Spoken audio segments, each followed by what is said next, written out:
Assalamualaikum warahmatullahi wabarakatuh. Bertemu dengan saya Nita Febria dengan NIM F1C424060. Saya berasal dari Prodi Biologi. Di sini di kesempatan kali ini saya akan menyampaikan dan menjelaskan sebuah materi fisika dasar yang berjudul besaran, satuan, dan pengukuran atau quantity, unit, and measurement. Kita masuk ke yang pertama, yaitu besaran. Apa itu besaran? Besaran adalah segala sesuatu yang dapat kita ukur. Misalnya, massa suatu benda itu dapat kita ukur. Nah, besaran yang dapat kita ukur ini disebut dengan besaran fisis. Diwakilkan oleh besaran dan satuannya, seperti 10 kg, di mana 10 sebagai besarannya dan kilogram sebagai satuannya. Teman-teman, besaran ini terbagi menjadi dua loh. Yang pertama, besaran pokok, dan yang kedua adalah besaran turunan. Kita bahas yang pertama dulu ya, besaran pokok. Jadi, besaran pokok ini merupakan dasar untuk menentukan besaran lainnya. Terdapat 7 besaran pokok nih, dengan satuan standar internasional yang telah diterapkan oleh para ilmuwan seperti yang tertera pada tabel di samping. Besaran pokok juga dapat diartikan sebagai besaran fisika dasar yang tidak didefinisikan dalam besaran lain. Dalam istilah awam adalah besaran paling dasar. Dalam 7 besaran pokok, ada 5 besaran yang perlu teman-teman ketahui, yaitu panjang, massa, waktu, suhu, dan arus listrik. Perlu teman-teman ketahui juga satuan SI masing-masing besaran tersebut. Panjang dengan satuan meter, massa dengan satuan kilogram, waktu dengan satuan detik atau second, suhu dengan satuan Kelvin, arus listrik dengan satuan ampere. Lanjut ke besaran yang kedua, yaitu besaran turunan.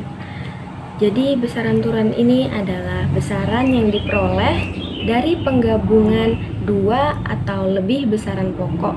Dengan kata lain, besaran turunan dihitung menggunakan besaran pokok. Contoh dari besaran turunan ini adalah volume.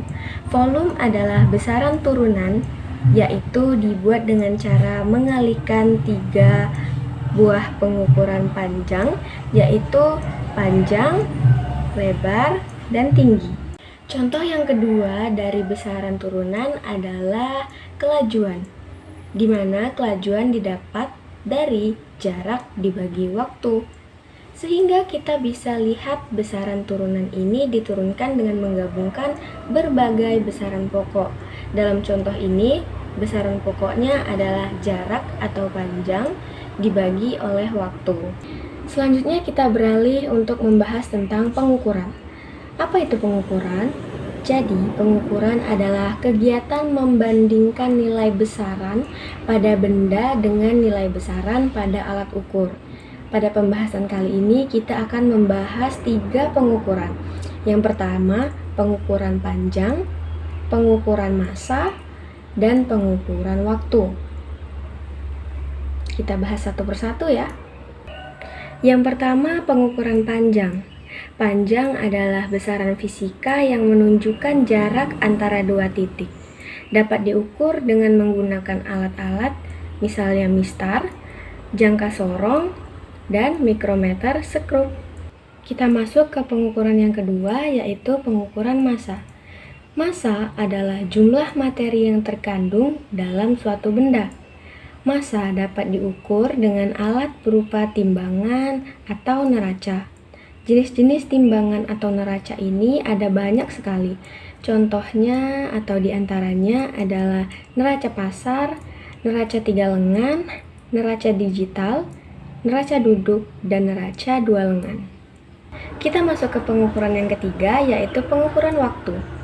Alat-alat waktu pada zaman dahulu itu masih sangat sederhana, memanfaatkan hal-hal yang ada di sekitar. Contohnya memanfaatkan sinar matahari, yaitu alatnya jam matahari dan ada juga jam pasir. Sedangkan pada zaman sekarang sudah modern sehingga alat-alat ukur sudah sangat berkembang. Contoh alat ukur yang kita pakai pada zaman sekarang yaitu arloji atau jam tangan yang biasa kita pakai sehari-hari. Ada stopwatch analog, stopwatch digital, dan jam atom. Cukup sekian materi fisika dasar tentang besaran, satuan, dan pengukuran yang saya sampaikan. Mohon maaf jika ada kesalahan. Saya akhiri dengan wassalamualaikum warahmatullahi wabarakatuh. Terima kasih.